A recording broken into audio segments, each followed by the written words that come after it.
Gente, bom dia mais uma vez. Hoje, dia 15, nós estamos na nossa última reunião do semestre, tá? E só para contextualizar quem está chegando e não participou da última preparação, hoje nós vamos ter uma exposição um pouco diferente, né? Nós constituímos uma dupla, né, para poder fazer o debate sobre um tema que realmente está no Supremo, está sendo discutido, já iniciou o julgamento, já tem voto, já teve ministro que mudou o voto. Então, um tema que muitos pontos até escapam de discussões jurídicas, né, que é a questão da pulverização, a questão dos agrotóxicos, é a questão desse efeito, desse desdobramento, né, disso no contexto da sociedade, na questão de meio ambiente e saúde pública de um modo geral. Tá? Queria agradecer mais uma vez a professora Karina estar com a gente, que está incansável no horário do almoço conosco, né, e enriquecendo sempre. Tá? Então, sem mais delongas, hoje a apresentação é com o nosso querido Augusto, com a nossa querida Thalita, tá? Eles serão os expositores e já na sequência eu vou abrir a palavra para a professora Karina fazer umas breves considerações, fazer o encerramento sim também, e hoje é com os alunos. Hoje nós já combinamos que o SEBEC, gente, é dos alunos. Nós temos que ter vocês, o SEBEC é de vocês, é para vocês. E cabe a gente aqui só mesmo apimentar o debate e quanto menos os professores falarem, melhor. A gente quer ouvir os alunos, tá? Vamos lá. É com vocês, Augusto, Thalita, tá? Sejam bem-vindos, um bom trabalho. Obrigado. Muito boa tarde a todos.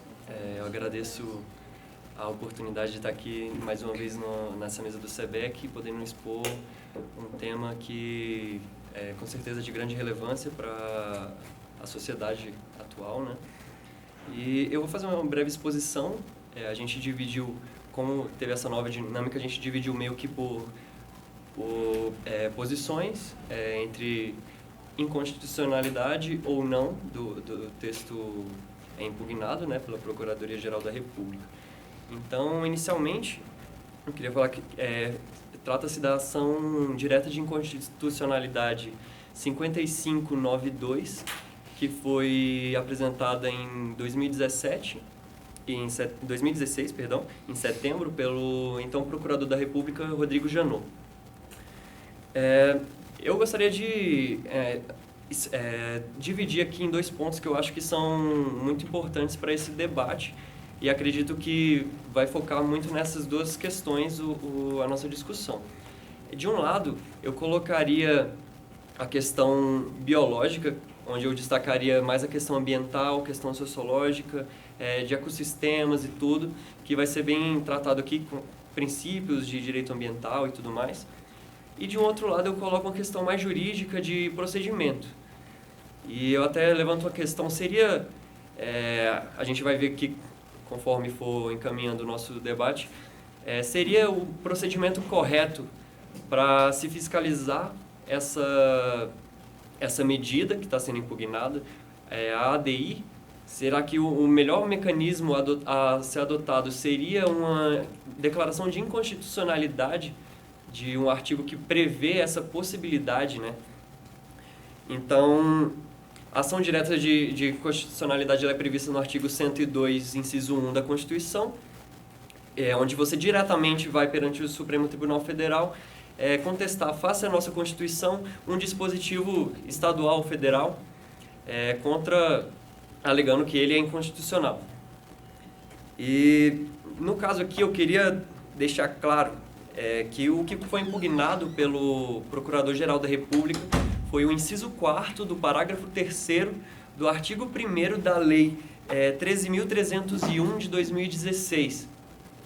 E antes de passar a palavra para a Thalita e de entrar no debate mesmo, eu queria dizer que essa lei, a meu ver, ela já é uma lei que ela é para ser adotada em um caso específico, uma medida de exceção e não a todo e qualquer momento. Eu até vou ler um trecho que é da disposição da lei, que ela é dispositivos para adoção de medidas de vigilância em saúde quando verificada situação de iminente perigo à saúde pública pela presença do mosquito transmissor do vírus da dengue, da chikungunya e do vírus da zika. Ou seja, ela é especificamente para atuar prever medidas para atuar nessas questões específicas. Então, sem me alongar mais, eu passo a palavra para a Thalita, que vai explicar. Posso interromper vocês um segundo? Porque é só para eu me lembrar mesmo, eu acompanhei esse julgamento, mas para a questão posta ficar bem clara, era uma lei federal sobre medidas para o combate da Zika e do Aedes, para o combate do Aedes aegypti. O que foi questionado foi um inciso específico da lei. Um inciso específico. Só isso. Você vai falar desse? Você Sim, pode ler de novo? É o vai falar inciso. sobre isso. Então tá bom. É só eu deixar Não, claro sim, o objeto. É o Era uma inciso lei federal Eu vou que explicar previa 13.301. que previa medidas. Então, Tá, imagina. Tá. Licença. Bom, boa tarde a todos que estão aqui, os professores que nos dão a sua graça, a todos que compõem a mesa, todos que vieram assistir. Obrigada pela exposição. E, bom, o que a gente vai falar é sobre essa lei 13.301 de 2016. A origem dela é de uma medida provisória 712 de 2016. E a lei dispõe sobre a adoção de medidas de vigilância, proteção, precaução, em relação à saúde coletiva quando verificada a situação de iminente perigo à saúde da coletividade. Isso causado pela presença do mosquito Aedes aegypti, que é o transmissor tanto da Zika, quanto da chikungunya, quanto da dengue. Essa proposta de conversão da lei, da medida provisória em lei, é muito interessante ressaltar que ela foi proposta pelo deputado federal Valdir Colato e teria sido inspirada também, apoiada pelo Sindicato Nacional das Empresas de Aviação Agrícola, que é a SINDAG, que inclusive figura como amicus curiae nessa ADRI. Bom, o inciso em específico e único impugnado pela ADI é o inciso 4º do parágrafo 3º do artigo 1, no qual afirma da seguinte forma: artigo 1º, caput. Na situação de iminente perigo, a saúde pública pela presença do mosquito transmissor do vírus da dengue, do vírus Zika e chikungunya, poderão ser adotadas certas medidas. São ainda as medidas fundamentais para a contenção, parágrafo 3º, são ainda medidas fundamentais para a contenção das doenças causadas pelo vírus de que trata o caput, inciso 4º, que é o que está sendo impugnado.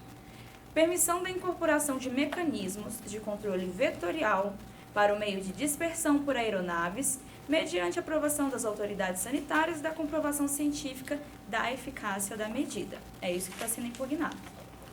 Bom, quanto ao mérito dessa questão, eu tomo a liberdade assim para afirmar que essa pulverização de substâncias ou do que quer que seja que vá combater o mosquito é algo muito além do proporcional, no sentido de que se você quer combater o problema do transporte público na cidade, você não vai encher todas as vias de carro. Da mesma forma, se você quer combater o problema de saúde coletiva, pública, da sociedade em relação ao mosquito, você não vai afetar o solo, a água, a saúde de todos em outro aspecto, tanto pela intoxicação quanto ao potencial a longo prazo de desenvolver outras doenças ainda mais graves, como o próprio câncer, que alguma grande escala, os agrotóxicos possuem essa substância cancerígena.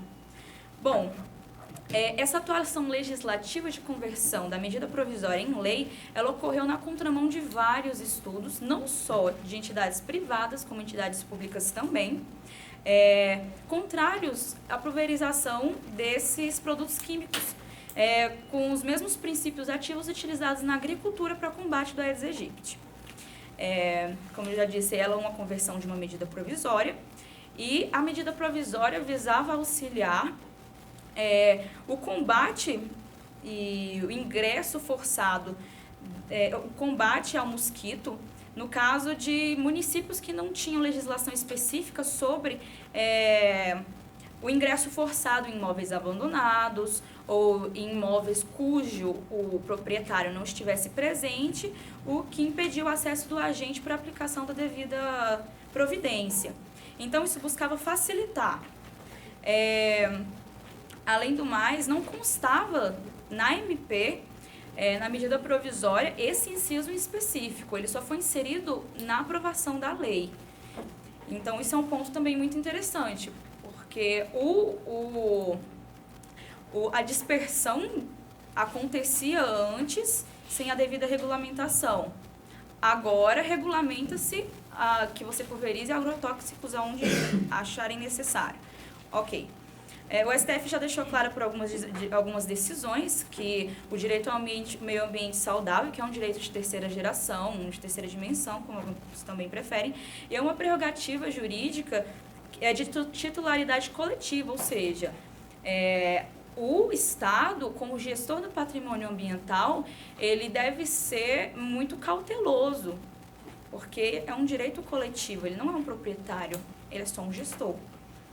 Bom, nesse aspecto existem já outras técnicas utilizadas para o combate do mosquito, como atomizadores portáteis, que eles têm maior eficácia nos focos criadores. E, além disso, o método de pulverização via aérea causa muitos transtornos e até outras consequências em terceiros não alvos e até na sociedade em si. No caso do meio ambiente, você afeta todo o ecossistema que faz o equilíbrio do meio ambiente naquele local. Bom, quanto aos princípios constitucionais ofendidos por esse inciso em específico, eles são vários. Eu vou começar pelo princípio fundamental. O direito fundamental é ao meio ambiente equilibrado. Ele é previsto no artigo 225, inciso 5º e 8º da Constituição Federal. Esse princípio fundamental ao meio ambiente equilibrado, ele impõe ao poder público o dever de defender e preservar o ambiente para as presentes e futuras gerações. Nesse aspecto, o inciso ele fere claramente esse princípio quanto os agrotóxicos que seriam disseminados, pulverizados por aeronaves, elas têm uma persistência muito grande no meio ambiente em que ela é atingida. Então, isso se acumula de tal maneira, assim como acontece com os agrotóxicos utilizados em alguns alimentos, que o seu organismo vai absorvendo aquilo também e pode não causar um efeito imediato à sua saúde agora, mas para as futuras gerações sim. Então, não se trata só da solução do agora, nós podemos gerar outras consequências ainda mais graves em gerações futuras, que é a questão que está sendo protegida. E não só das gerações futuras sociais, do ser humano, do cidadão, mas do meio ambiente também. Quando um determinado ambiente ele é contaminado, ele dificilmente se recupera de maneira rápida daquele atingimento. Então, precisa de o tempo de meia-vida desses produtos é muito longo. Até ele se dissipar e sair dali e o meio ambiente se regenerar é um processo muito longo. Outro princípio ofendido pelo inciso é o da saúde, previsto no artigo 196 e 6º da Constituição Federal. Ele também é repetido em outros dispositivos legais e consigna a proteção do direito à saúde. Bom, nesse aspecto, é muito claro que as consequências desses produtos, como eu já disse, atingirão não só o meio ambiente, mas como aqueles terceiros alvos os terceiros que não eram alvos. Ou seja, crianças imunossuprimidas, creches, estações de tratamento de água, que de forma indireta poderão ser distribuídas para os outros lugares. Todo um ambiente vai ser afetado por essa propagação. Outro princípio também, no local inciso ofende, é o da finalidade, previsto no artigo 37, caput da Constituição Federal, que impõe à administração pública a agir de acordo com aquilo que se propõe a previsão legal.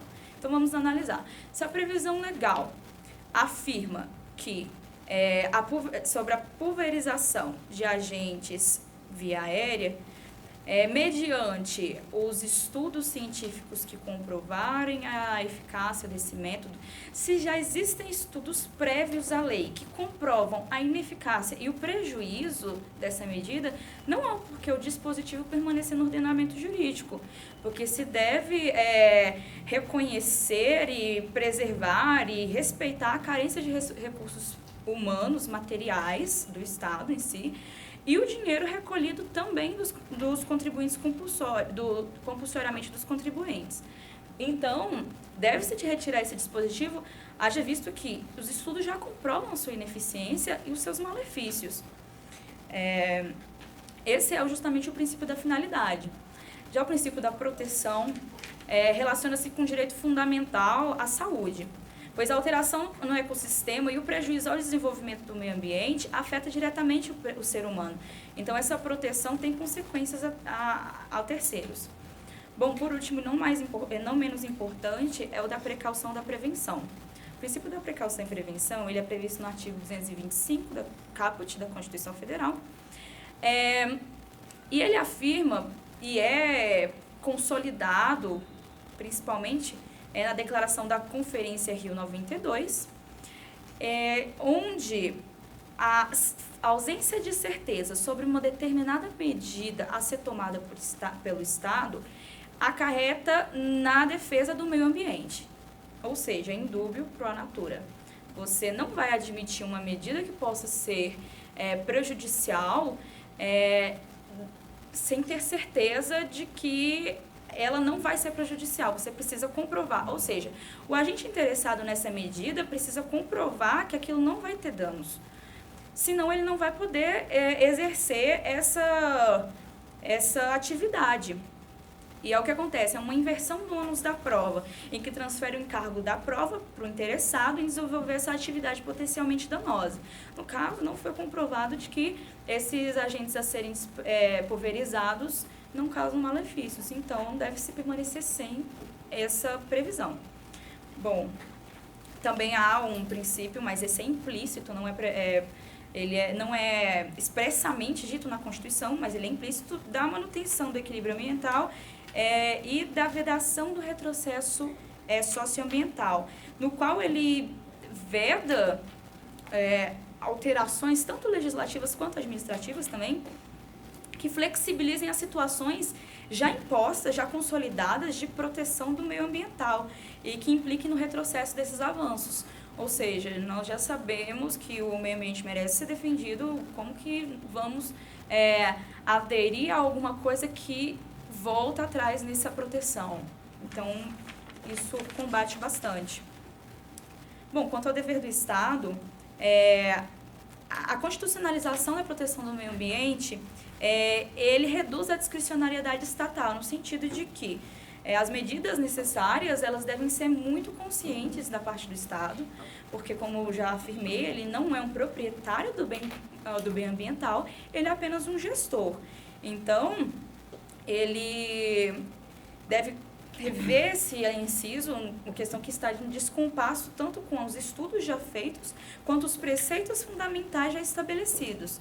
E tendo em vista de que essa medida não vai nem preservar, nem não vai nem proteger, nem precaver a sociedade do mal que existe, que é o mosquito transmissor.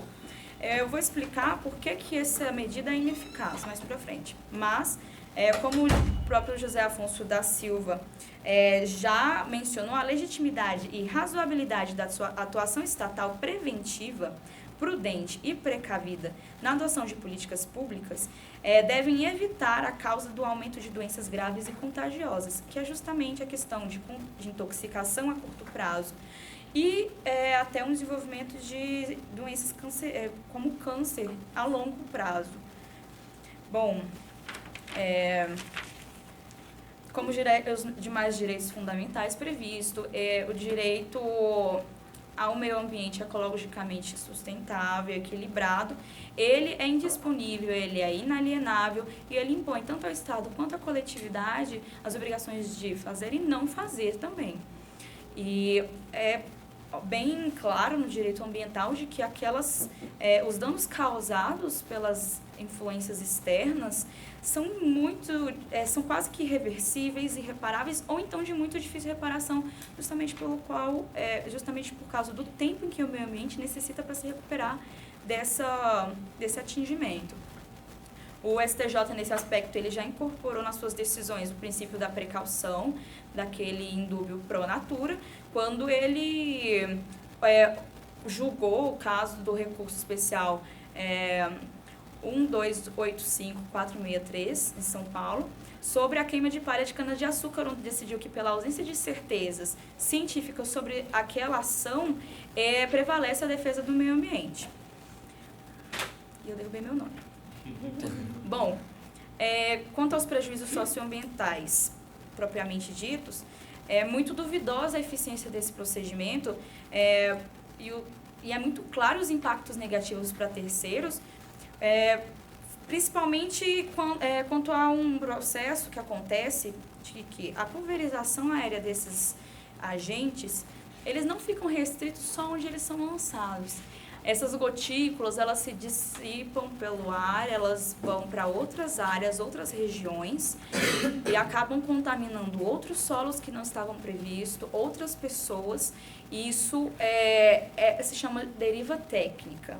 É um dos motivos pelo qual a maioria das notas técnicas emitidas, tanto por entidades públicas e privadas, se manifestaram contrários a esse método, justamente por causa desse fenômeno. Isso atinge o consumo de água, meio aquático, creches, hospitais, clubes, todos os tipos de ambientes de convivência, porque algo não só influenciado pelo ar também, mas pela temperatura, por vários outros motivos. Bom, nesse aspecto, a definição técnica da deriva técnica é o deslocamento das gotículas espalhadas para fora do alvo delimitado. Outro motivo pelo qual essa medida seria ineficaz ou ineficiente é pelo qual o mosquito transmissor ele tem hábitos domiciliares. Então, não faz muito sentido que você dissemine via aérea, pulverize via aérea, determinados produtos que vão atingir mais a sociedade e o meio ambiente, que vão atingir mais outras espécies de mosquitos que ajudam na manutenção daquele ecossistema, sendo que o principal alvo está dentro de casa. Então, é muito difícil que esse produto chegue até lá onde ele está. Então, é um método que basicamente não vai encontrar teu alvo. Em relação aos estudos já feitos e as notas técnicas e manifestações, uma das que mais chama a atenção é uma feita pelo próprio Ministério da Saúde, ou seja, é uma contradição um pouco curiosa, porque é uma previsão legal estabelecida pelo Estado, no qual o próprio Estado parece discordar. Em relação a atingimento de terceiros desses produtos tóxicos.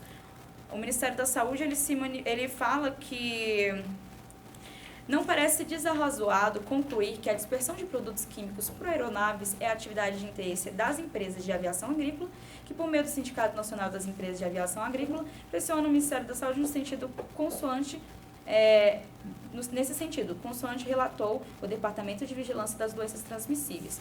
Ou seja, além desses aspectos ambientais, sociais, sanitários que eu já mencionei, ainda parece haver outros interesses, pelo qual nós não vamos adentrar o mérito, mas que eles existem, todos nós sabemos, em várias áreas, tanto políticas quanto administrativas. Então, o próprio Ministério da Saúde se manifestou contra, e também em relação à própria eficácia, ele também se manifestou contra, afirmando, mais uma vez, que o mosquito tinha hábitos domiciliares e que isso afetaria tanto o meio ambiente quanto a sociedade. Também temos uma nota técnica, uma recomendação, na verdade, da Fiocruz, que é uma instituição extremamente reconhecida no seu trabalho, principalmente nesses trabalhos de averiguações ambientais, em que eles afirmam sobre a ineficácia do procedimento. Não vou ler essas notas, porque senão eu vou tomar muito tempo. Mas, quanto ao Ministério da Saúde, ele reafirma que o principal fenômeno que opõe contrariamente a essa medida é a questão da deriva técnica, que pode afetar outros que não estão envolvidos. O Instituto Nacional do Câncer também já se manifestou a esse respeito, sobre o potencial cancerígeno a longo prazo, intoxicante a curto prazo desses agentes dissipados no ar. E quanto aos precedentes e julgamentos internacionais, nós já temos alguns, aos precedentes de acontecimentos. Eu encontrei em Rio Verde, em Goiás, no qual foram pulverizados agrotóxicos contra o Aedes aegypti. E a questão da deriva técnica atingiu uma escola em Rio Verde, no qual a maioria das crianças foram intoxicadas, tiveram convulsões, dores de cabeça, náusea. E em uma reportagem, inclusive, com os professores e os estudantes dessa escola, eles afirmaram que as medidas tomadas foram basicamente nenhuma.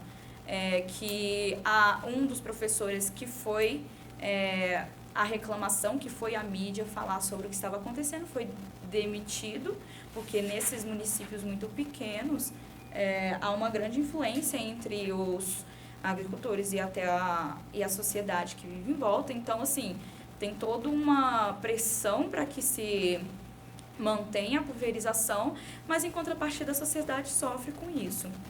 Também tem o julgamento pela Corte Internacional do Equador versus a Colômbia, no qual o Equador reclama que a Colômbia estaria pulverizando alguns agentes, alguns agrotóxicos, e que estes estariam adentrando o solo equatoriano e estaria causando malefícios à sociedade. A Corte decidiu na verdade, eles entraram em um acordo, ambos os países, e a Colômbia se comprometeu a não mais pulverizar naquela região que pudesse afetar o Equador.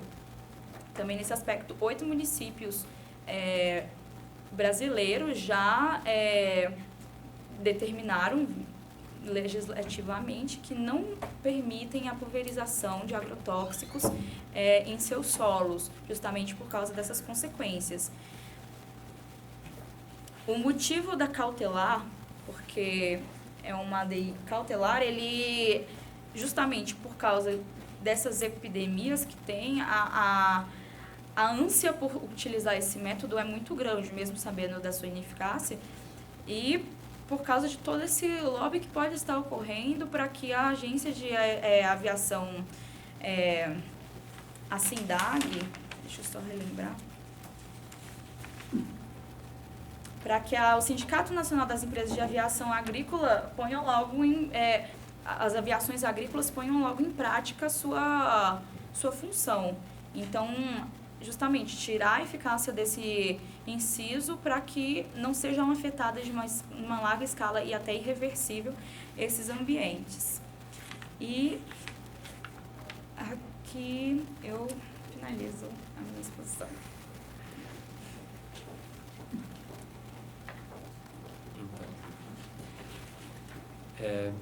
Então, voltando, eu só queria mencionar que foi esse julgamento, no caso, já teve início. Já tivemos 9 votos dos 11 ministros do nosso Supremo Tribunal Federal. 2 julgaram que a norma deve ser declarada inconstitucional. 4 julgaram que essa norma não deve ser declarada inconstitucional, que ela tem validade sim, que não traria um prejuízo para a sociedade, para o meio ambiente. E outros 3 ministros apontaram que o julgamento deveria ser parcialmente procedente, onde, ao invés de declarar inconstitucional, você deveria dar a interpretação conforme a Constituição. Esse foi um posicionamento do ministro Barroso, para, ao invés de cobrar apenas as medidas de a comprovação perante as instituições, autoridades sanitárias, você tivesse uma comprovação de que isso não geraria um dano ao ambiente, também pelas autoridades ambientais. E aí ficaram faltando 2 votos que provavelmente vão ser os que vão decidir no próximo julgamento, na continuidade, que são do Toffoli e do, se não me engano... Alguém pediu visto? Foi isso? Sim. Não sei se foi o Toffoli. Voltando ao assunto, a questão aqui que está sendo discutida, eu acho que o ponto crucial do nosso debate é a gente pegar e entender o que está sendo discutido, o que está sendo questionado, o que é inconstitucional. É o artigo, o inciso da lei, é a lei inteira, ou é o procedimento em si da vulnerabilização, da dispersão aérea de algum agrotóxico em específico. Porque se você pega a lei, e eu vou ler ela aqui, o artigo que diz, ele traz não uma obrigação e nem uma imposição de que esse seja o mecanismo a ser adotado ou que esse é o único mecanismo que seja adotado. O que ele traz, dentre outras possibilidades, é a permissão da incorporação de mecanismo de controle vetorial por meio da dispersão por aeronaves mediante a aprovação das autoridades, e aí você tem aqui já um requisito para que essa medida seja aprovada, e da comprovação científica da eficácia da medida. Eu vejo que essa lei, inclusive esse inciso, ele tenha sido muito bem embolado, que ele tenha sido muito bem elaborado, até pela questão de... A gente tinha discutido antes da nossa apresentação, mas antes dessa lei já existiam esses procedimentos, então como é que isso era feito? Justamente são medidas que eram tomadas discricionariamente pelo poder público. Então eu acredito que essa regulamentação, ela visa também acabar com essa discricionariedade. Porque ela prevê 2 requisitos para que isso seja aprovado. E agora, ao invés da lei criar de forma genérica, falando que a medida já é eficaz ou não, cada vez que alguém quiser, que alguma autoridade quiser entrar com esse procedimento, ele vai ter que ter uma autorização da autoridade competente, que é a sanitária, que vai fiscalizar se isso causa danos, a gravidade dos danos que isso traz para o meio ambiente, para a população, para a sociedade. E também vai ter que comprovar que essa medida será eficaz. Ou seja, não vai ser uma medida discricionária e vai ser uma medida que toda vez que for ser tomada vai ter que ser comprovado esses requisitos.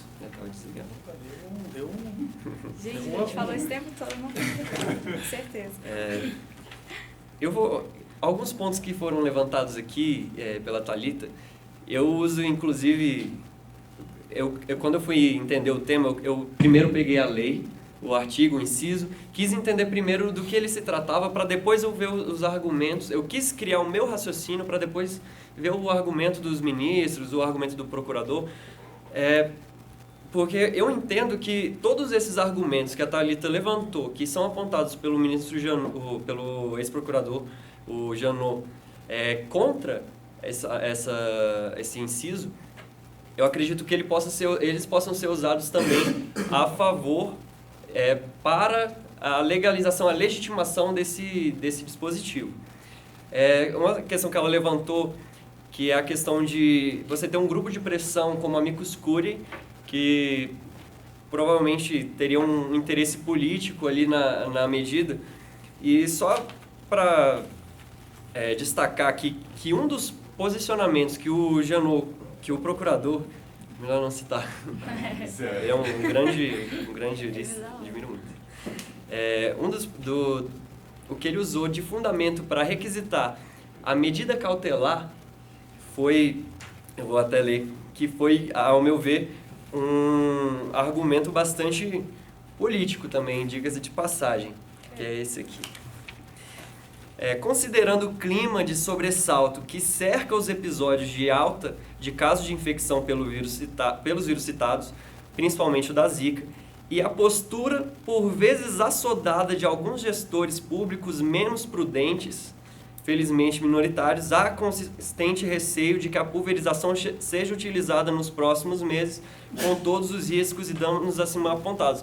Ou seja, ele colocou isso direcionado em 2016 a provavelmente alguma autoridade em específico que ele julgava ser descontrolada, como ele colocou, em outras palavras.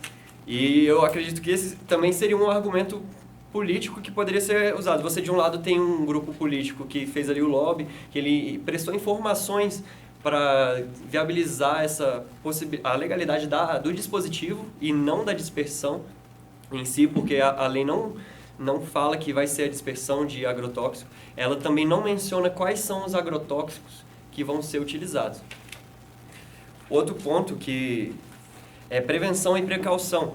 O artigo 225 da Constituição, ele no seu inciso 5º, ele coloca que incumbe ao poder público controlar a produção, a comercialização e o emprego de técnicas, métodos e substâncias que comportem risco para a vida, a qualidade de vida e o meio ambiente. Ou seja, esse argumento de prevenção que foi utilizado para apoiar e sugerir a inconstitucionalidade, eu acredito que ele também seja possível de ser usado para demonstrar que o artigo é constitucional. Uma vez que essa medida é uma forma do poder público de controlar, de criar mecanismos ou de novas tecnologias para que haja a prevenção dessa da contaminação de dengue, de zika e chikungunya. E assim como eu falei no início, essa lei ela deve ser utilizada quando verificada a situação de iminente perigo à saúde pública pela presença desses vírus, desses insetos. No caso,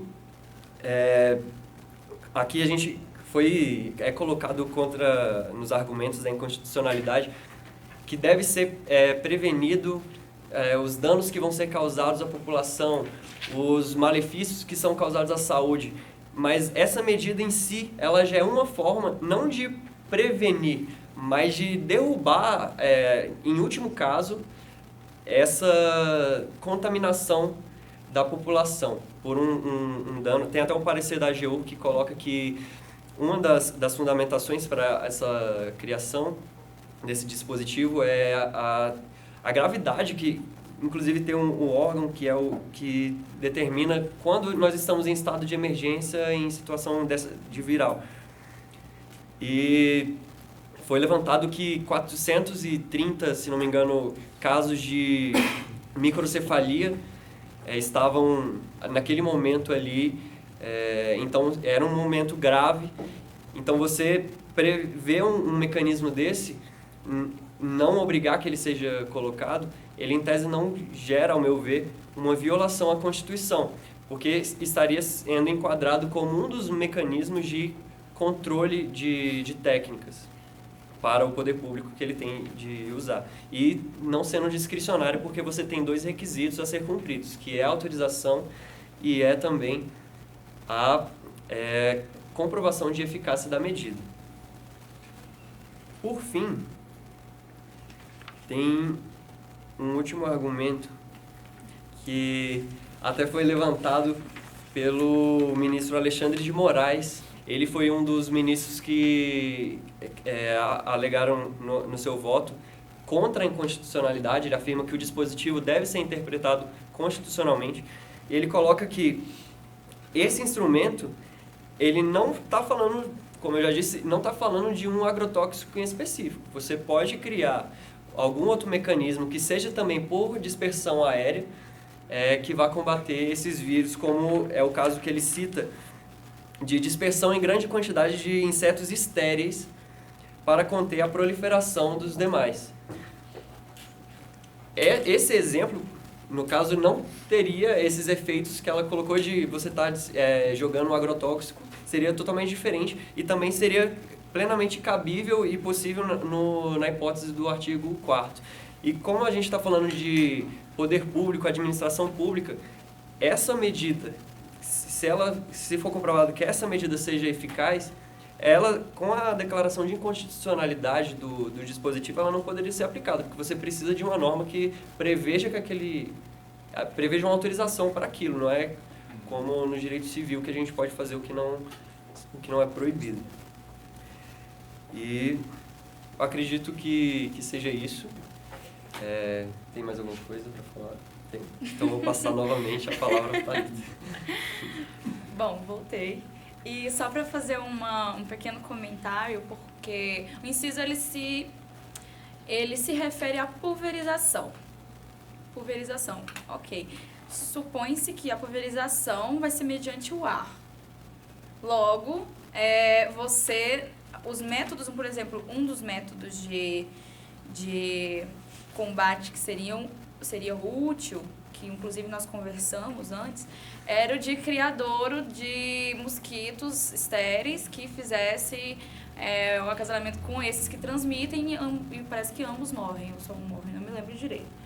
Só que assim, pelo que dá pra depender desse inciso, não é que vão ser soltos outros agentes para combate, que serão justamente diluídos no ar aquilo que vai combater o agente. Então, assim, a margem é maior para os agrotóxicos do que para esse tipo de avanço tecnológico, até porque isso envolve muita pesquisa e muita aplicação estatal em criação desses mosquitos.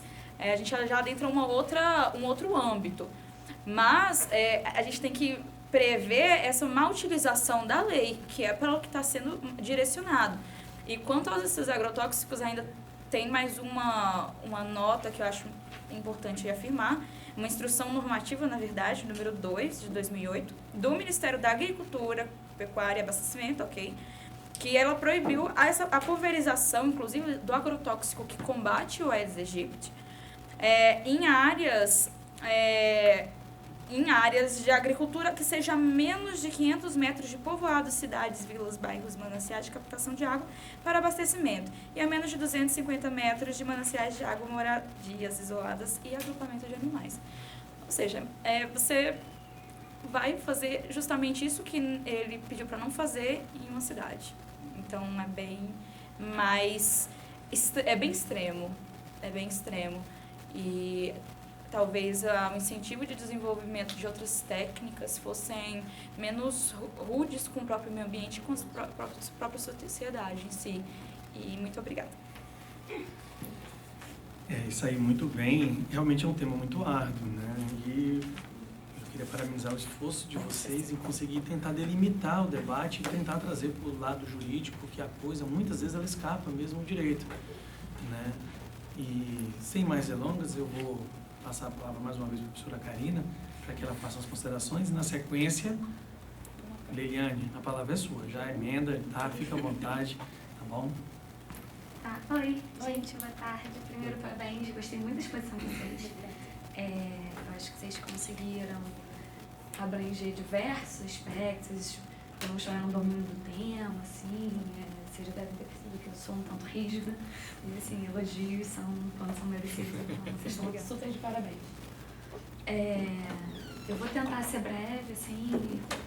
Dessa vez eu pretendo mesmo minutes e propor uma outra sistemática, assim. Porque normalmente eu falo, eu passo por outro, passo por outro.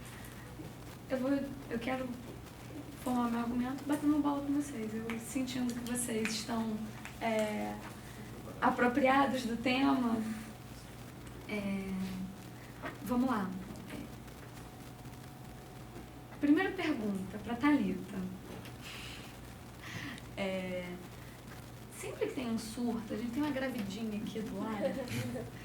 E grávida, gente, eu sou carioca. O Rio teve esses surtos de zika, que era um pânico, assim. Eu já estou numa idade em que as pessoas pensam em gravidez, mas não engravidando por medo. Sério. Sim. Sério, as pessoas assim, não, vou ter filho depois, e só andando de manga comprida, tendo um surto de zika. E aí, uma coisa que você viu muito no jornal na época, e quando a sessão bateu no Supremo, foi a primeira coisa que eu pensei qual a diferença da pulverização aérea para o fumacê? Você sabe o que é o fumacê? Sei, aquele carro que passa. Qual a diferença? Precisa ligar? Sim, Então, eu dei uma pesquisada sobre isso e é justamente uma das equiparações. Só que a escala é maior. Sim, mas, assim, em tese, por que fumacê pode e pulverização não pode? No caso, os dois podem agora, né? Então, exatamente. Antes não era, igual a gente falou antes do debate até, que várias formas eram utilizadas sem ter essa devida regulação, entendeu? E que isso, como ele mesmo defendeu, veio para regulamentar. Mas acredito eu que ambas as formas são prejudiciais, justamente porque atinge pessoas como ela. Se, por exemplo, a criança dela for uma imunossuprimida ou precisa de uma atenção especial, ela já vai ser totalmente atingida por isso. E assim, existem outras técnicas que eu não adentrei no mérito de pesquisar cada uma delas, mas mais eficientes do que via aérea, até a questão de conscientização mesmo, porque se você for ver as estatísticas de crescimento de epidemia, é justamente porque a gente para de bater na tecla que tem que tomar cuidado com os focos criadores. Não só por parte da sociedade, mas por parte do Estado também. Questão de saneamento básico, questão de várias outras coisas que às vezes o Estado se preocupa tanto em cobrar da população, sendo que ele não sabe se todos os ambientes que ele está zelando está realmente fazendo o trabalho, entendeu? Então, a conscientização é um método que às vezes pode ser visto como arcaico, pode, mas que gera bons resultados, gera muitos bons resultados. Tá, então, pelo que eu entendi, de uma maneira um pouco mais objetiva, você acha que a fumaça também pode ser proibida? Pelos mesmos motivos? Sim, de Errei? certa forma, sim. Não? Sim? Sim, sim. Tá. A segunda pergunta que eu coloquei aqui então, enfim, eu vou ser um pouco mais breve. Pelo que eu tô vendo, assim, do seu discurso, de toda a sua exposição, eu entendi a divergência de vocês, eu pessoalmente, não tenho o menor problema em state my case, eu vou um pouco mais na linha do Augusto, eu vou dizer o porquê, tá? Na sua resposta, e nessa sua resposta, não houve nenhum desconforto em analisar o material técnico, em ver, assim, qual é o meio mais eficaz ou qual o meio menos eficaz. Sendo que isso não é matéria jurídica. Assim, a meu ver, Karina, esse caso é o típico caso. Vocês já estudaram capacidades institucionais? Vocês sabem o que designa o termo? Não tem problema. É sobre qual é a instituição que deve ter a palavra final a respeito desse tipo de decisão. A meu ver, a palavra final não cabe ao judiciário. Por ser técnico, cabe ao Ministério da Saúde, cabe à Anvisa, cabe... Enfim, porque assim, a primeira coisa, quando esse caso chegou, eu falei assim, qual a diferença disso para o fumacê? Quem sou eu para dizer qual é a diferença? E quem sou eu para dizer, Estado, adote uma política de conscientização, porque ela é mais eficaz? Por que você sabe que ela é mais eficaz? E uma pessoa que estuda isso, que fez faculdade nisso, não vai saber. Então, assim, eu não tenho o menor problema em... Eu acho que os argumentos, eles são fortes, são relevantes, mas eu acho que esse é o típico caso em que o órgão mais habilitado a decidir e possivelmente para proibir, ou seja, eu acho que pode proibir? Acho que pode proibir. Acho que pode proibir, inclusive com base no princípio da precaução? Acho que pode proibir com base no princípio da precaução. Quem? Os órgãos técnicos. Porque aqui você tem uma ponderação em grande medida, direito à saúde versus direito à saúde. Diante do pânico que estava, assim, em 2016 a gente se transporta de muita criança nascendo com microcefalia. Se você vai fazer assim um cálculo utilitário, se bem que os cálculos utilitários no direito constitucional não são recomendados, mas se você tem um surto de zika tangível e assustador, e do outro lado uma possibilidade de contaminação não absolutamente verificada, assim, a gente vive numa sociedade de risco. Infelizmente, você anda na rua, por que o Estado... será que o Estado poderia proibir o cigarro? Se o cigarro faz mal? Existem riscos, e o limite da assunção de risco, eu acho que, assim, não cabe 100% ao judiciário intervir. E aí, nesse sentido, eu acho interessante a gente pensar nas soluções possíveis, porque o que o dispositivo fala? Só se tiver uma... Assim, ele autoriza a dispersão química se aprovado pela Anvisa. É condicional. Então, assim, desde que é aprovado pela Anvisa e desde que a Anvisa faça a análise de risco necessária, você abre uma possibilidade. O voto do Barroso eu achei interessante, assim, foi uma sacada que eu não tive. E aí, qual foi a solução dele? Ele falou assim, olha, eu sou judiciário, eu sou juiz, eu não sei. Mas, pelo que está se alegando aqui, você tem risco à saúde e você tem risco ao meio ambiente. O risco à saúde é um controle sanitário. E a norma, na sua literalidade, fala em controle sanitário. Mas a norma não fala em controle ambiental. Então, acho que isso aqui também tem que passar por um controle ambiental. Então, ele joga bola para os outros. Eu achei essa solução interessante. Mas aí, enfim, vocês estão super de parabéns. Eu acho que... E aí, para eu dar um passo atrás, de novo, Augusto, quais foram os votos até agora? Então, tá quanto a quanto? Como é que tá o placar? A constitucionalidade está 4-2. E parcial? E os 3 que pela parcial. Então, vejam, analisando essa mesma questão e aqui trazendo para a mesa, uma mesma questão, ministros supremos, que são autoridades, né, autoridades interpretativas da Constituição, você tem 5 votos pela constitucionalidade e 2 pela inconstitucionalidade, sendo que, na verdade, tem alguns aqui que são pela constitucionalidade parcial. Vê se eu estou lembrando. A Carmen votou pela inconstitucionalidade, Sim, foi acompanhada Pelo Marco Na verdade, o Fachin. pelo ministro Fachin. Um ministro fazia uma redução parcial, redução de texto, não tinha um? Tinha. O Lewandowski. E o Lewandowski. Que ele cortou o que da norma? A pulverização, né? É a pulverização aérea. É. Que aí podia ser por outro tipo de pulverização. O Barroso declarava constitucional, mas com interpretação para passar pelos órgãos ambientais. O Alexandre declarou a constitucionalidade e foi acompanhado pelos outros 3. por mais outros. Enfim, eu só estou encerrando defendendo a minha opinião, elogiando a exposição da nossa dupla, achando que eles defenderam muito bem o ponto e mostrando que direito, colegas, às vezes é isso aí, tem para todos os gostos.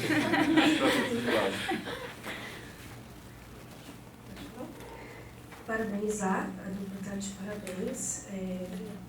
Admirei muito a apresentação de vocês, o domínio e a forma que vocês disporam esse conteúdo. Boa tarde para todo mundo. Eu gostaria de falar, também pode ser um bate-bola, achei bacana, legal, né? Fica mais dinâmico, com a Thalita. 2 pontozinhos do que você falou.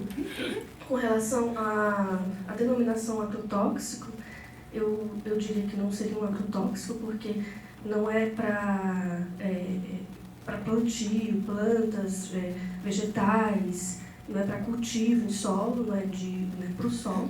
Né? Aí a gente está tratando de combate ao mosquito Aedes aegypti, por conta da transmissão das doenças, zika, chikungunya. Na verdade, a denominação, acredito que seria composição química para pulverização.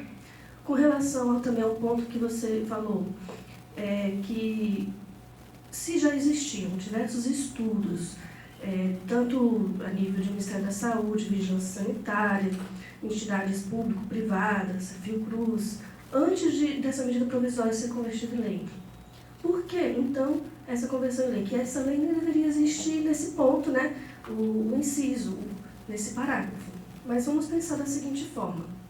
Uma lei, ela não pode ser feita pensando-se apenas na visão retrospectiva.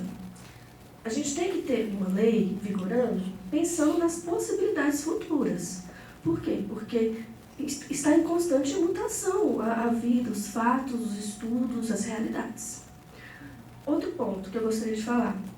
A gente também tem que entender que os estudos científicos, eles são de minuto em minuto, possa-se dizer, no mundo. E que a gente não pode subestimar a ciência, num certo ponto, de que a gente depende dela. Quem aqui nunca precisou tomar uma medicação? Às vezes até aspirando por via aérea, um nebulizador.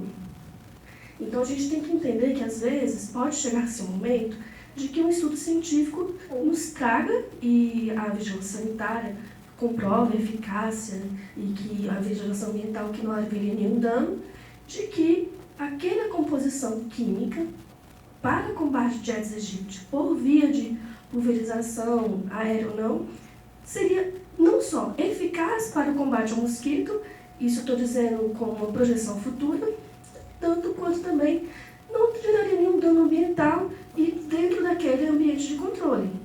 Não geraria nenhum dano à saúde. Então, isso pode ser passível de acontecer. E como foi bem esclarecido pelo Augusto, a lei, o dispositivo, o inciso no parágrafo já está prevendo essa condicionante para poder haver esse procedimento de pulverização por aeronave. Vamos entender o seguinte, você também, Thalita trouxe os exemplos, né? Que algumas prefeituras, no colégio, né, já aconteceu inclusive crianças contaminadas.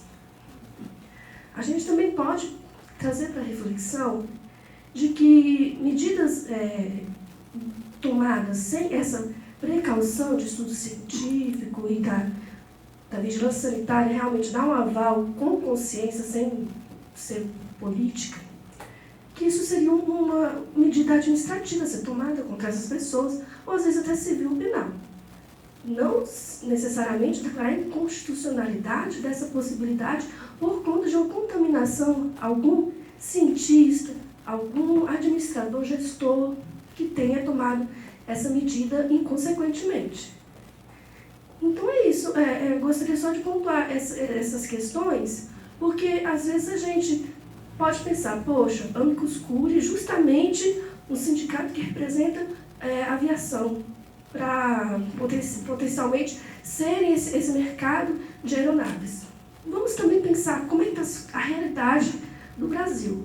A gente não tem um apoio para estudos científicos e cientistas no Brasil de entidade pública, privada, suficiente para custear tanto esse cientista, a vida dele, quanto o estudo dele. E às vezes acabam esses cientistas, quando não saem do Brasil, eles ficam no Brasil sendo custeados por esses sindicatos, esses representantes, a rede privada que tem esses produtos. A gente não, por conta disso, não precisa deslegitimar esses cientistas. Porque também eles têm um código de ética que eles seguem e eles vão ter um embasamento. Então, às vezes, isso pode estimular melhores estudos científicos e a gente conseguir, digamos, o Brasil ser pioneiro em produtos químicos de pulverização eficazes ao combate ao mosquito. E vamos pensar também no seguinte ponto, que o Augusto falou no começo. Essa lei, ela é bem clara, né, em seu artigo, de que é para o caso de haver uma maior gravidade para uma situação pontual. Mas o Brasil tem vivido essa situação pontual constantemente, ou como pandemia ou como epidemia. Porque todo lugar do Brasil que você pisa tem essa preocupação, ou em maior escala ou em menor escala. Então, é uma coisa que o Brasil tem que ter algo que se preocupe de, havendo a necessidade e a possibilidade e a legalidade, e sendo um meio não arriscado ao meio ambiente e à saúde, ter uma previsão legal ali para aquilo já disposto, para não ser uma coisa que possa ser questionada no futuro e realmente não tinha uma previsão legal, né? Então, por que não ter, já que está condicionando? E sobre o posicionamento do Barroso, eu diria que é interessante, mas eu diria que não é necessário. Por quê? Porque não é porque não está escrito que passe pela também, não só vigilância sanitária e não só comprovação científica, mas também pelos representantes do meio ambiente, do Ministério do Meio Ambiente, por exemplo. Não é porque não está escrito que não vai passar. Então, eu acredito que isso poderia acabar se passando, né, nesse sentido, ser um ativismo judicial, desnecessário. Porque já ele está pensando como legislador, eu acredito. Posso só... Sim, pode não, deve, né? As provocações foram muitas. Não, eu até sabia porque que eu ia apanhar, mas... Não, na verdade, escolher um lado do jogo faz parte. E o debate aqui é exatamente esse. Só fazendo uma parte, a Leilândia é da área da saúde também, ela já tem uma formação na área da saúde. Então ela se identifica muito com o tema, tá? Por isso que é legal, tá? É com você. Bom, voltar até o fim.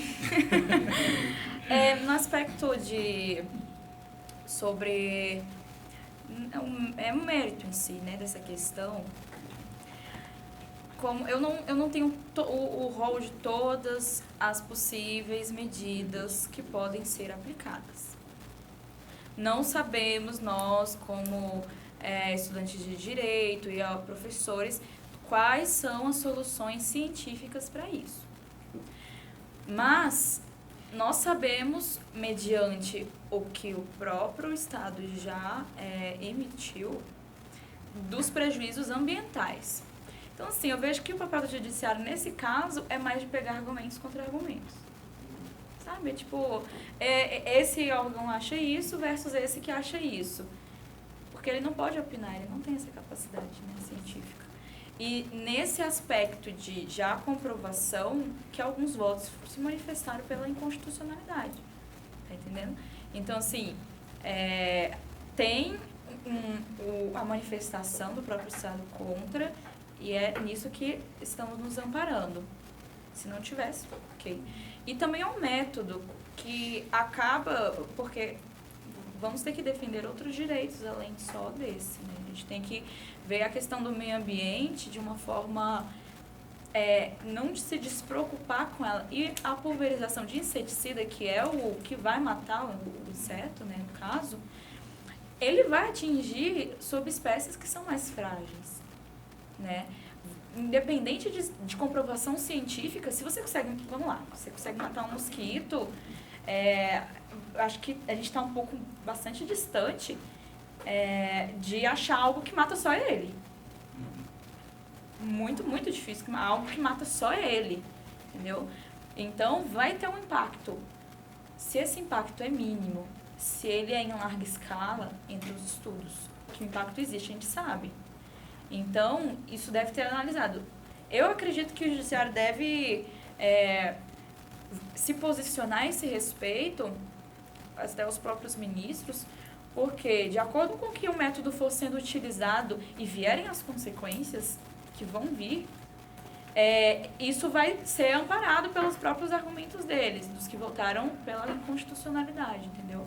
De que existe algo além do mosquito que deve ser observado, a própria saúde da sociedade. Então, assim, não, é um posicionamento difícil de defender? Mas existem essas preocupações, né? E, assim, concordo com bastante coisa que todos estão dizendo. Eu entraria no que a professora Karina falou. A gente, como estudante de direito, por mais até eu que tenha uma formação na área da saúde, passa muito da minha capacidade, particularmente, eu disser, na minha opinião, a minha capacidade de afirmação de dizer que não é possível. Entendeu? Vamos pensar aqui em possibilidades. Como eu falei, a lei ela vem para diversas situações que inimagináveis, futuras. Vamos dizer que tem uma fazenda que não tem nenhuma área de preservação ambiental, nenhuma área arborizada, não tem... E tem um certo quilômetro de uma área assim, né, uma distância em quilômetros, que um cientista possa dizer seguramente, olha, no dia de hoje, nesse momento que verificando o vento, a velocidade do vento, verificando o que tem nesse solo e verificando que a gente não tem acesso a essa fazenda por uma questão burocrática, eu posso dizer que esse composto químico, inseticida, possa ser aplicado aqui, que não vai gerar nenhum risco considerável ambiental, nenhum risco à saúde de ninguém. Ponto. Vamos dizer. Então, às vezes, isso é possível, pode ser possível sim, porque os estudos científicos avançam e tem muita coisa que você tem como controlar. Não só que a gente vai levar em conta o controle do composto químico, do inseticida, como também o controle do ambiente. Às vezes é possível sim controlar o ambiente, mas isso é uma questão de posicionamento, como você falou, os próprios ministros, eles se divergem nessa questão e parabenizo sua exposição e agradeço por tudo, por essa colaboração aqui conosco. Boa tarde a todos. Primeiramente, eu parabenizo a brilhante, né, exposição. Eu gostei justamente dessa nova tendência do SEBEC de trazer argumentos contra e a favor. E uma vez eu ouvi que em direito constitucional você não tem uma resposta certa, você tem resposta melhor defendida. Então, isso você sempre traz dúvidas. E eu cheguei aqui, eu sempre chego no SEBEC com um posicionamento. E logo após eu mudo, depois eu não sei mais. Isso aconteceu muito hoje, inclusive na exposição. Quando você começou a falar, eu falei assim, não, Não, é verdade, tudo certo. Aí quando o Augusto começou a falar, falei, não, mas não dá pra declarar esse incondicional e tudo mais, e veio dentro da minha experiência de vida. E serei breve, até porque para deixar espaço para meus outros amigos, outros colegas falarem da mesa. E assim, em relação, eu vou deixar um pouco a Thalia de fora das minhas perguntas, mas vou fazer também perguntas para você no segundo momento. Para você, Augusto, quando você falou, no caso, dentro do artigo, que fala sobre uma autorização. Não, deixa eu voltar e fazer uma introdução. Em relação a capacidades institucionais, eu acredito que você utiliza da ideia de capacidades institucionais quando você vive numa democracia sadia, não da democracia que a gente vive hoje em dia no nosso país. Então, assim, não dá para falar em capacidades institucionais porque a gente vive uma desconfiança institucional gritante. Mas agora, para entrar nessa questão da autorização. Como se daria essa autorização? Mediante estudos sobre eficácia. Mas quem faria esses estudos? Porque me gerou uma certa dúvida, porque assim, a depender da pessoa que faça o estudo tem a gente leva ele para algum lugar. Leva os resultados dele para algum lugar. Por quê? Porque somos seres humanos fazendo, a ciência tenta ser imparcial, mas seus pesquisadores são parciais sim, a depender da pessoa que está lidando ali com aquela pesquisa. Então isso me gerou uma certa dúvida em relação a esses estudos. Vai ser autorização mediante estudos. Como? Como serão esses estudos? Em que sentidos eles serão efetivados para essa questão da pulverização? E assim, voltando a Thalita, também uma grande questão que me volta sempre é a questão do meio ambiente. Temos que ter um meio ambiente equilibrado. São duas controvérsias. A controvérsia é o meio ambiente equilibrado e o direito à saúde. E nos dois lados tem o direito à saúde.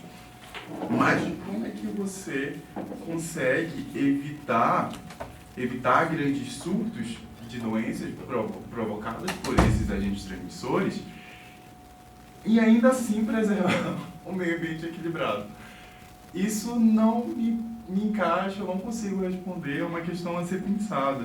E eu não sei, na verdade, se qual é o melhor, se é proteger essa geração contra essas doenças que são emergentes em nosso país, porque somos um país tropical e algumas delas, pelo nosso clima, isso é fortalecido, ou proteger a geração futura para um meio ambiente equilibrado, entende? Então, assim, são questões a serem debatidas. Então, são esses dois questionamentos que eu queria fazer, um para o Augusto e para você. Obrigado. Responda você. Então, a questão da autorização ela é dada pela autoridade sanitária competente, que são os responsáveis pelo SUS, essa questão. Quanto aos estudos que vão comprovar a eficácia ou não da medida, inclusive já tem um grupo criado pelo Poder Executivo, que reúne vários pesquisadores de áreas ambientais, sanitárias. Então, eles são responsáveis por fazer essas análises de risco quanto a essas medidas, né, que estariam aí comprovando. Não é, por exemplo, uma pessoa que vai determinar, porque realmente essa questão de a vivência da pessoa que vai pesquisar, determinada até no direito mesmo, a gente vê que influencia muito a posição que ela vai tomar sobre determinada questão. Mas eu acredito que você não poderia, por exemplo, impedir ou cobrar que o judiciário faça as pesquisas que são altamente técnicas, direcionadas à saúde e meio ambiente, para decidir se uma medida é eficaz ou não contra essa determinação. E até a questão o direito ambiental, até a questão sanitária na Constituição, o objetivo não é você não causar dano nenhum. Tipo, você pode ou não causar dano nenhum, ou o poder público pode reduzir o dano ao máximo. E até entra a questão que a professora Karina colocou, que você entra o direito à vida contra o direito à vida, numa ponderação jurídica. E qual a vida é mais importante? A que está sofrendo o risco agora com a contaminação ou alguém que pode ser que sofra alguma reação alérgica ou alguma infecção por uma medida assim. Então, eu acho que vai mais para esse sentido. Tá. Quanto ao seu questionamento a respeito das possíveis medidas em casos como o que nós vivemos, se eu entendi bem, foi isso, né? Que não fosse esse... Bom, nós temos muitas entidades, tantos que foram bastante as que se manifestaram, empenhadas nessas pesquisas científicas a esse respeito. Então, assim, interesse tem, recurso já nem tanto. Então, talvez não direcionar uma medida desesperada em que afetasse indistintamente todos, que não se trata só de geração presente, geração futura, meio ambiente presente, meio ambiente futuro. Se trata das tomadas de decisões. Até que ponto a gente pode ir para tentar combater algo sem observar o que pode acontecer daqui a alguns anos, né? Então, é justamente sobre isso. Não dá para ignorar essas minorias que podem ser afetadas, porque o efeito... Primeiro que o efeito sequer é comprovado. Como já disse, o mosquito tem hábitos domiciliares. Você lançar uma determinada inseticida a não sei quantos mil metros do chão, até que ponto isso pode atingir ele, que está lá dentro de casa, né? Então, assim, é algo que, como a gente volta a dizer, a ciência pode falar. E como alguns já disseram, não é comprovado. Então, assim, num ponto de vista que às vezes eu trago para perto, mas... parece que é demonstrativo e não é eficaz. Você mostrar que está fazendo algo, mas não que necessariamente isso vai trazer o resultado que você precisa, entende? Até porque a gente não teria de tempo, como todos os anos fazem. Exato, se fosse uma medida que realmente... E outra coisa,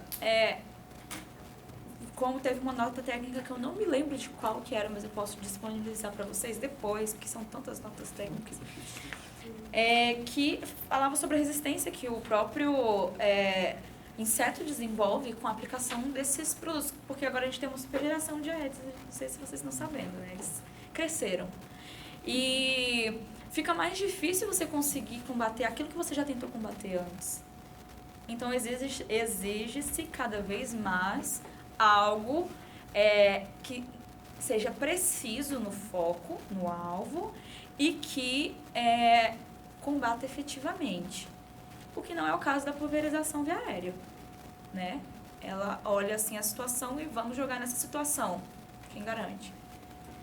E, assim, tem essas instituições totalmente empenhadas ao desenvolvimento delas. Recurso é um problema, que muitas delas afirmam. Nós vemos as situações das nossas próprias universidades, né? Como é que está. E isso é algo que eu acho que deve se preocupar. Não adianta tentar cortar o mal pelo galho, você tem que tentar aprofundar, né? Porque nós vamos ter outras epidemias, nós vamos ter outros problemas futuramente. Isso é um ciclo, ok. Então, a gente tem que desenvolver as soluções apropriadas e não criar outro problema. Talvez seja esse o ponto, né? Tá, obrigada.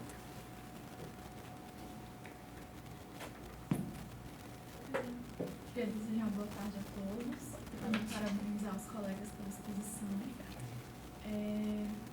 Gostaria de poder acrescentar, né, que na década de 60 nos Estados Unidos houve um programa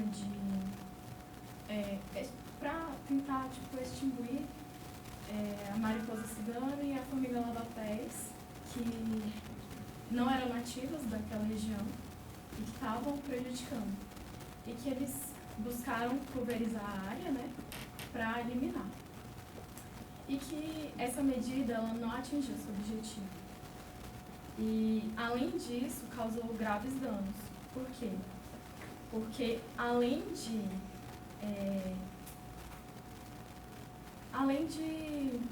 não atingir o objetivo em si, que era extinguir essas espécies, atingiram outras espécies também. E também contaminaram alimentos que eram distribuídos para as outras pessoas. Enfim, como você também já disse, né, das notas técnicas, que o Instituto teve um posicionamento contra, em razão de uma fundamentação jurídica, em razão do custo-benefício, que também é muito alto em relação a essa pulverização, né?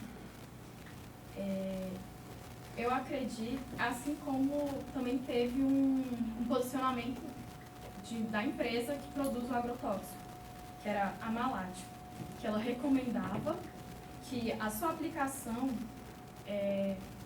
requeria que não permanecesse nem pessoas nem animais próximos.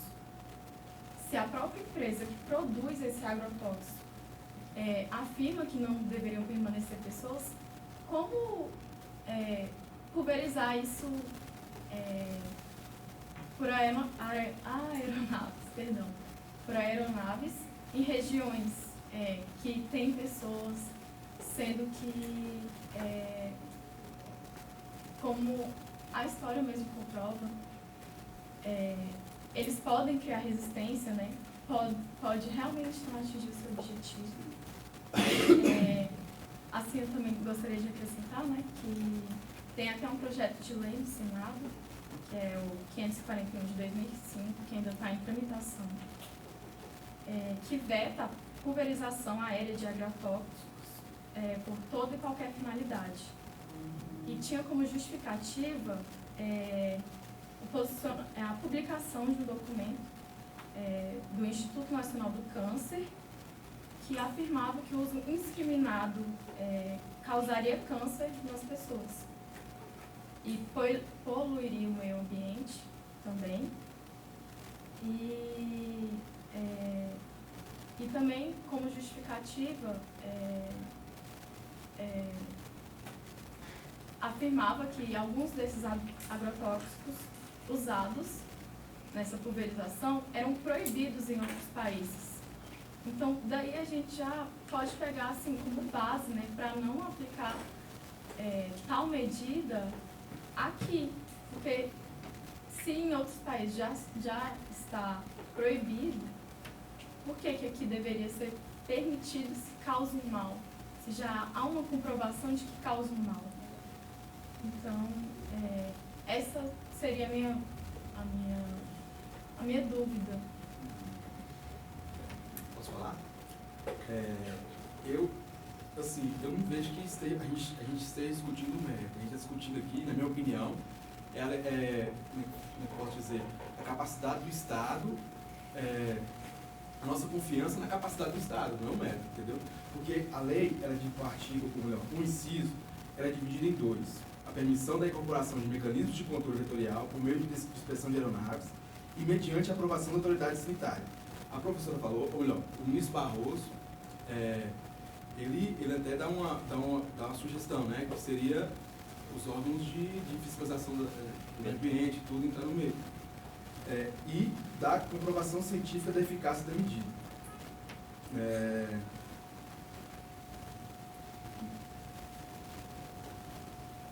Nossa, eu estou muito Tranquilo. Bem-vindo ao time. Assim, eu estenderia essa eficácia da medida, entendeu? Porque o Procurador-Geral da República falou que quebra o princípio da finalidade. Eu vejo que, a princípio, ela não quebra o princípio da finalidade. Ela vai quebrar o princípio da finalidade depois de ter quebrado essa eficácia da medida aqui. E outra coisa.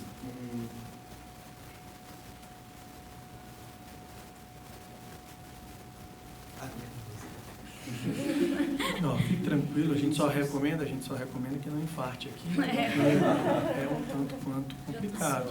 É que eu sou tímido.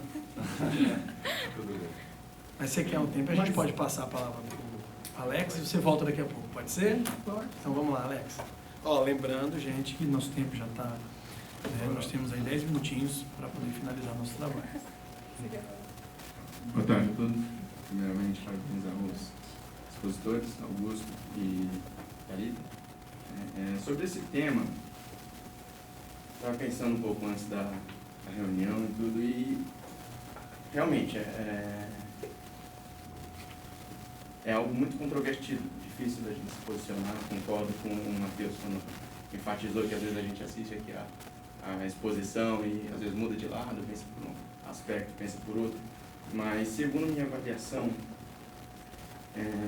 observando o cenário mundial, desde o momento em que começaram a utilização de drones, a gente percebe que isso tem tomado uma dimensão cada vez maior. Que todos os países grandes, assim, países bem estruturados, que buscam uma infraestrutura boa, buscam a utilização e o aperfeiçoamento desses equipamentos. Eles realmente apresentam grandes vantagens para a utilização humana. Eu estava dando uma olhada em notícias e a utilização de drones, aeronaves, assim, não tripulados sobretudo,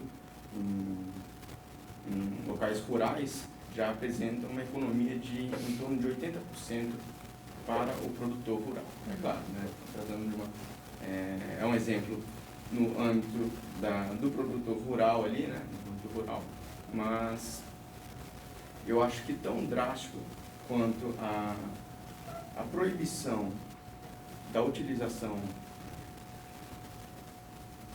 assim, eu acho que tão drástico quanto a utilização de pesticidas que não tem uma eficácia comprovada, assim como foi apresentado pela Thalita, né, que o Aedes aegypti tem um hábito domiciliar, né, então não seria alcançado. Sim, nesse sentido eu já concordo com a apresentação do Barroso, né, da professora Karina, em que realmente os órgãos de vigilância precisam apurar melhor essa questão, eles são os competentes para verificar. Agora, assim como seria drástico, né, utilizar algo sem a comprovação necessária, também seria drástico declarar a inconstitucionalidade da pulverização por via aérea, porque eu creio que esse seja um caminho quase que inevitável para as grandes nações. Nesse momento, podemos decidir que a pulverização, no caso pelos fumaceiros, possa ser suficiente, mas no momento futuro possa vir a necessidade de se utilizar a pulverização aérea. Então, creio que seria drástico também. Então, segundo a minha avaliação, e eu já apresento aos expositores também um questionamento a se avaliar, creio que talvez fosse interessante não assim, a defender a inconstitucionalidade da utilização da pulverização aérea, mas sim realmente passar essa competência para as autoridades sanitárias competentes para analisar e realmente criar critérios que sejam adequados a fim de evitar os impactos ao meio ambiente e também não vedar uma utilização de uma técnica que possa ser muito vantajosa para toda a sociedade. O que significa a declaração de constitucionalidade da norma. Exato. Claro, mas com aquele critério, né, de maiores estudos pelos órgãos sanitários competentes, né, mas isso está na letra da norma. Estabelecer, é claro,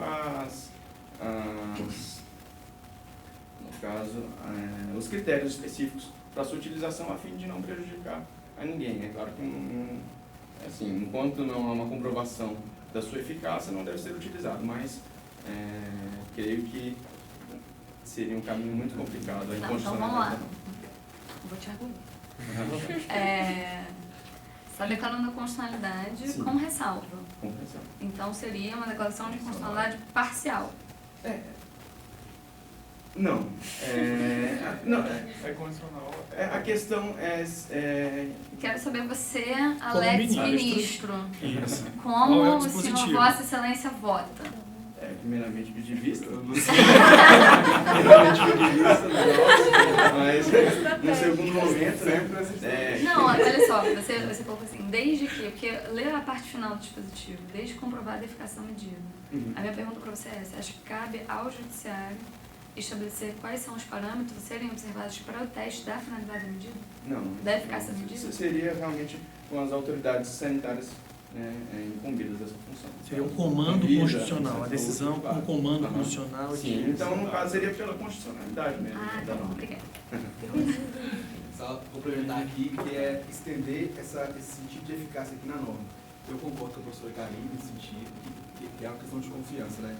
E no mais, eu acho que pelo sentido, pela interpretação hermenêutica, teleológica que fala, né? Da lei em si, existem eu acho que isso seria o último última opção que a gente tem para utilizar aqui, entendeu? Porque aqui tem, inclusive na lei, tem medidas coercitivas do agente, se a pessoa deixar você entrar na casa dela, ela tem medidas coercitivas, o Estado vem e entra. Eu acredito que neste caso aqui, caso aí que entra a eficácia da medida, caso esses meios aqui não sirvam e não gerem efeitos, aí entraria com isso, entendeu? É uma questão de confiança nos meios de fiscalização, nos meios de controle. É isso aí. Querem finalizar? Com nervosismo, configurou a barriga? Eu acho que essa questão que ele colocou até que... Esqueci. Eu só poderia colocar uma coisa só para Pode, claro, até que o Augusto respira para ele não infartar também. Eu também preciso ir embora. Voltando, né, a essa solução que basicamente foi dada, eu acredito que tem uma teoria que eu acho que vai caber bem nessa fala, mais sobre a condicionalidade condicionada às agências reguladoras e do Ministério da Saúde. A palavra técnica se falar, que são os fatores reais de poder. Então, assim, eu já trabalhei no Anvisa, já vi os bastidores, como é que funciona, já trabalhei com saúde em específico, e também na Anvisa, já no direito. E, assim, eu vi os bastidores, como é que a agência reguladora em específico funciona. E é bem complicado essas autorizações, por isso que me causa medo quando você, uma certa desconfiança, quando você delega isso, tá certo. Se fosse um ambiente saudável, eu diria, realmente, vamos repassar a palavra para uma entidade, para uma instituição técnica. Mas quem realmente toma essas decisões dentro da Anvisa? Será que vai ser a decisão técnica que vai sair ou mais uma decisão política? Esse é o grande questionamento que me gera uma grande angústia. Tá bom, vamos lá. Mas eu preciso ir. Mas... Mexeu com ela. Quem vai dar a última palavra? Quem vai dar a última palavra? Sim. Sim, são os agentes técnicos dentro da Anvisa que essa última palavra vai passar pela... Ministro Tiago dos Santos pela Nascimento. Como Vossa Excelência vota na questão constitucional? Pela inconstitucionalidade. Então, ao fim e ao cabo, você entende que, tendo em vista a existência de estudos, o judiciário está apto a dizer que a norma viola o meio ambiente. Ah, tá bom, ok. Não, só para pontuar, minha intenção não é de maneira nenhuma atacar os argumentos de alguém, mas o ponto é a gente sempre voltar e fechar os aspectos técnicos, porque a sua ponderação, na verdade, respeita a captura de agências reguladoras, que é uma outra problemática, com outro tipo de solução, que não necessariamente levaria à inconstitucionalidade da norma nesse caso, entendeu? Você poderia afastar o argumento de capacidade institucional e dar soluções diversas para esse caso, só que esfatiar não acho que há nenhuma tecnicidade no seu... Eu teria que adentrar o mérito, no caso, explicar sobre o meio ambiente equilibrado, que, como ela já disse... Não, claro, só queria entender qual é o seu posicionamento como ministro. Realmente, o tema muito parecido com o que o julgamento, aqui nós poderíamos ficar realmente muito tempo debatendo. Porque talvez, eu acho que dentro das tensões constitucionais, dessa questão desses diálogos reais de poder que a gente ouve a Constituição falando, talvez seja um ponto bem interessante, até um case interessante, porque qual é o papel do judiciário nisso aí? Será que o judiciário vai conseguir entrar nessa questão? E a situação premente? Como é que o Brasil está? É o que bem colocou a professora Karina. E essas mulheres que ficaram aterrorizadas, a população que ficou aterrorizada, eu protejo as gerações futuras em detrimento das gerações presentes? Será que eu consigo ter essa resposta ou essa discussão ela é pertinente? Quem fala sobre saúde? O Supremo ou os órgãos de fiscalização? A lei já é clara. Eu confesso que no começo eu até não entendi porque isso foi para o Supremo. Está lá na lei. Aí depois voltaram a falar o que a lei já diz. Mas o debate é válido. Tá? Infelizmente, o nosso horário estourou muito. Meninos, parabéns. Vocês foram maravilhosos. Eu fiquei encantado. Eu falei tão pouquinho hoje, adorei. Tá? Foi lindo ver vocês falando. A forma como vocês conduziram foi legal, como vocês portaram. Professora Karina, que maravilha essas provocações que você faz. A Karina é um espetáculo. E é maravilhoso, porque ela vai direto no ponto. A gente não tem rodeio, a gente consegue responder. Às vezes não consegue responder, quer sair correndo. Tá? Mas é isso. Muito obrigado a vocês. Nós iremos em pouco tempo como voltar a falar para a questão dos artigos. Essa questão já pegou corpo. O meu compromisso em continuar com o SEBEC ano que vem, esse ano, sai um e-book. E eu preciso disso até agosto. Senão, eu mesmo já disse que não tem interesse em ficar se não tem produção acadêmica. Tá? E isso foi comprado por todo mundo. A direção do SEBEC adorou ficou com receio um tanto quanto dessa estrutura dupla, mas adorou a questão dos artigos. A Lília está extremamente entusiasmada em lançar um e-book do SEBEC. A ideia é lançar isso na abertura do ano que vem. Do semestre que vem, perdão. Vamos lançar esse e-book e a ideia é que isso evolua. Gente, muito obrigado a vocês. Eu acho que vocês fazem a pesquisa. Nós somos poucos, mas enquanto nós tivermos aqui, isso aqui vai acontecer.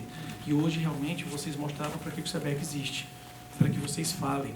As universidades, quem move a universidade é aluno. O professor, ele é só um instrutor, ele é só um orientador, é só alguém que está colocando vocês nesse mundo novo que a gente já está inserido, tá bom? Obrigado, parabéns.